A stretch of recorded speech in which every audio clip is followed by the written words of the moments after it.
क्या हर एक sales call से पहले आपको भी रिजेक्शन का डर सताता है? तो आज इस वीडियो में मैं आपको तीन ऐसे सिंपल तरीके बताऊंगी जिसके थ्रू आप रिजेक्शन को रीडायरेक्शन में कन्वर्ट कर सकते हैं। Hey everyone, my name is Saiba Mahmood, I am a sales coach for coaches. और अगर आप चैनल पे नए हैं तो चैनल को सब्सक्राइब करना मत भूलना, क्योंकि बहुत सारे वैल्यूबल सेल्स वीडियो मैं लाती हूँ इस सेल्स चैनल पर। सो आज हम बात करेंगे रिजेक्शन पे। रिजेक्शन जो है वो one of the biggest fear है सेल्स में। बहुत सारे लोग सेल्स कॉल पे सिर्फ इसलिए नहीं जाते बिकॉज उनके अंदर फियर ऑफ रिजेक्शन होता है। उनको डर लगता है कहीं उनका क्लाइंट उनको ना ना बोल दे।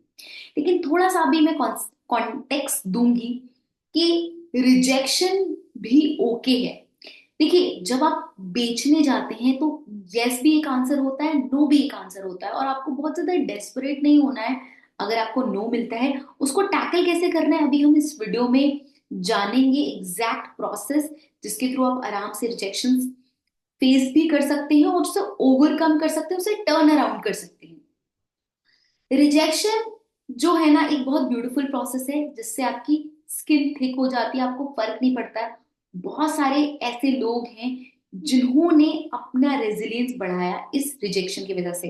एग्जाम्पल, एलिफेंट विस्परर की डायरेक्टर गुनीत मोगा। जब वो प्रोड्यूसर से मिलने के लिए जाती थी तो उनके दिमाग में ये नहीं होता था कि यार वो हाँ बोलेगा नहीं बोलेगा।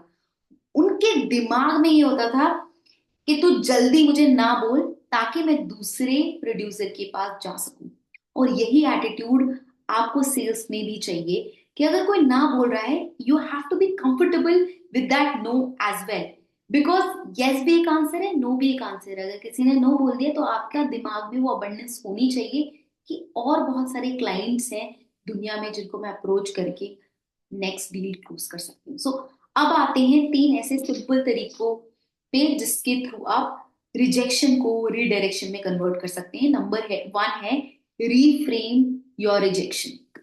जब भी आपको कोई रिजेक्शन मिल रहा है ना, तो आप अपनी सेल्स कॉल्स, सबसे बेस्ट तरीका है कि आप अपनी हर एक सेल्स कॉल्स, अगर आप लाइव जूम कॉल्स पे जाते हैं तो उनको रिकॉर्ड करके देखिए और उसे फीडबैक लीजिए। इनिशियली जब मैं सेल्स कॉल्स पे जाती थी तो मैं हर एक सेल्स कॉल रिकॉर्ड करती थी, एनालाइज करती थी, काफी बार फीडबैक भी लेती थी अपने मेंटर से। और अभी भी मैं हर एक सेल्स कॉल रिकॉर्ड करती हूँ, एनालाइज करती हूँ। और जब आप एनालाइज करेंगे ना अपनी सेल्स कॉल, तो आपको बहुत सारी चीजें पता चलेंगी। या तो आपने कोई इंपॉर्टेंट स्टेप मिस कर दिया, या तो फिर आपने डिगिंग प्रॉपरली नहीं करी, या करी तो बहुत ऊपर लेवल से करी, उसके रूट कॉजेस नहीं शेयर करे। तो हर एक बार जब आप अपनी रिजेक्शन से एक फीडबैक लेंगे, आपके ऑफर बेटर होगा, आपको सेल्स में कॉन्फिडेंस आएगा, आपकी मैसेजिंग और ज्यादा क्लियर होगी। सो हमेशा आपको रिजेक्शन को ये देखना है as a learning, as a lesson. अगर कुछ भी, अगर एक छोटी सी चीज भी आप सीख सकते हैं तो आपको उससे सीखनी चाहिए। आपको मैं एक एग्जांपल देती हूँ मेरी खुद की एक सेल्स कॉल का। तो कुछ टाइम पहले मैंने एक सेल्स कॉल करी, और उसमें क्या हुआ, मैं एक लेडी को अपना सेल्स प्रोग्राम में पिच कर रही थी। अब इनिशियली मुझसे एक गलती हुई। मैंने उनसे ये नहीं पूछा कि क्या आप डिसीजन मेकर हैं। तो वो पूरी कन्विंस हो गई, उन्होंने बोल भी दिया कि मुझे प्रोग्राम लेना है। फिर उन्होंने बोला क्योंकि मैं डिसीजन मेकर नहीं हूं, मेरे पास वो पेइंग पावर नहीं है, इसलिए मैं आज इस कॉल पे डिसीजन नहीं ले पाऊंगी। मैं अपने नेक्स्ट टाइम में भी आऊंगी और मैं आपके अपने हस्बैंड से पूछ के आपको बताऊंगी। और आपको क्या लगता है, क्या वो कभी दोबारा आई होंगी? हमने उनके साथ फॉलो अप करा और पता चला कि ऑब्वियसली, क्योंकि वो हमारे सामने कॉल में नहीं है, तो उनके हस्बैंड ने जो जो ऑब्जेक्शंस दिए होंगे तो उनको टैकल नहीं कर पाए होंगे। एज अ रिजल्ट उन्होंने प्रोग्राम ज्वाइन नहीं करा। एक छोटी सी मिस्टेक, इनिशियली हमने ये पूछना मिस कर दिया कि आप डिसीजन मेकर हैं या नहीं, और उस वजह से वो जो एक हॉट क्लाइंट था वो चला गया हाथ से।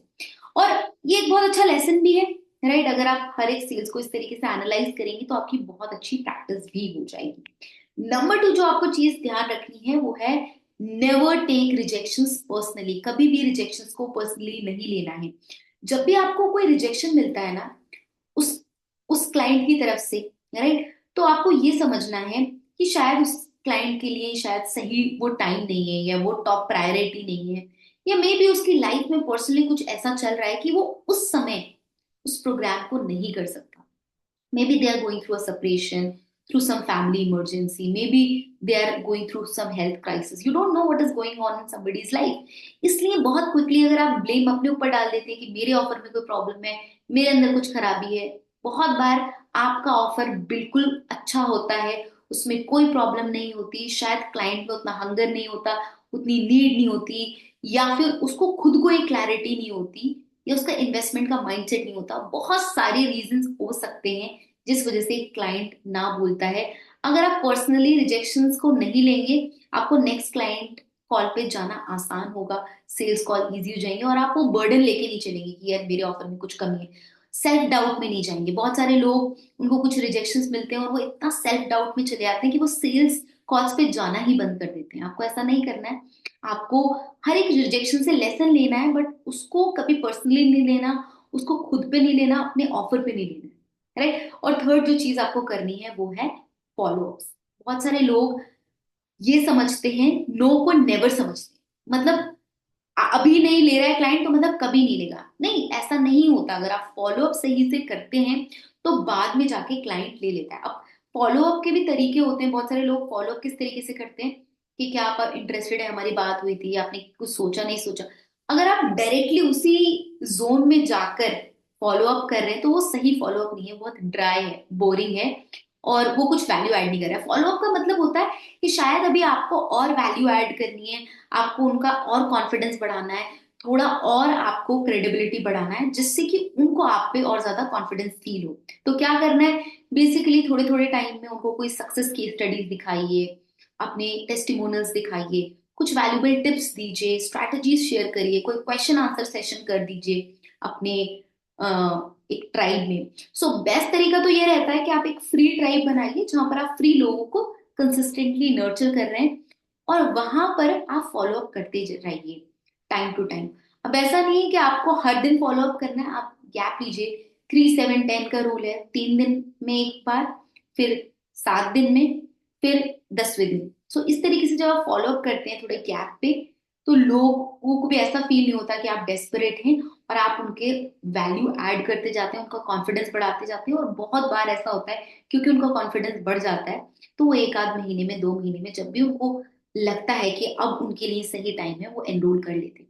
सो कैसे लगा आज का आपको ये वीडियो जिसमें हमने 3 वैल्यूबल टिप्स बताई रिजेक्शन को रीडायरेक्शन में कन्वर्ट करने के लिए? नीचे अपने कमेंट जरूर बताइए। नेक्स्ट वीडियो आप किस टॉपिक पे चाहते हैं जरूर शेयर करिए। इसके साथ साथ हम एक सेल्स कोर्स लॉन्च करने वाले हैं, जिस कोर्स में हम वन ऑन वन सेल्स कैसे करना है, हाई टिकट सेल्स कैसे करना है, इन सारे टॉपिक्स पे बात करेंगे। पूरा step by step mindset, skill set, और आपको कंप्लीट रोल प्लेस भी करके दिखाएंगे उस पैकेज के अंदर, राइट। एक रिकॉर्डेड कोर्स होगा, तो थोड़े टाइम में आप देखेंगे हमारी कम्युनिटी के अंदर आया। अगर आप कम्युनिटी पे नहीं है, हमारी वीआईपी कम्युनिटी जो कि अभी करेंटली फ्री है, तो आप मी टाइप करिए, या एंड मैं आपको वो लिंक शेयर करूंगी, राइट। और अगर चैनल को सब्सक्राइब नहीं करा है तो प्लीज सब्सक्राइब करना मत भूलिए। इससे हमें मोटिवेशन मिलता है ताकि हम और वीडियोस बनाएं और लोगों तक पहुंच सके। और वीडियो कुछ ऐसे फ्रेंड्स के साथ शेयर करना मत भूलना जो कि सेल्स में स्ट्रगल कर रहे हैं, और इस वीडियो से वो रिजेक्शन को बेटर हैंडल कर पाएंगे। So that's all for today. My name is Taiba Mahmood. Keep learning, keep growing, and keep going out of your comfort zone. I will see you another time.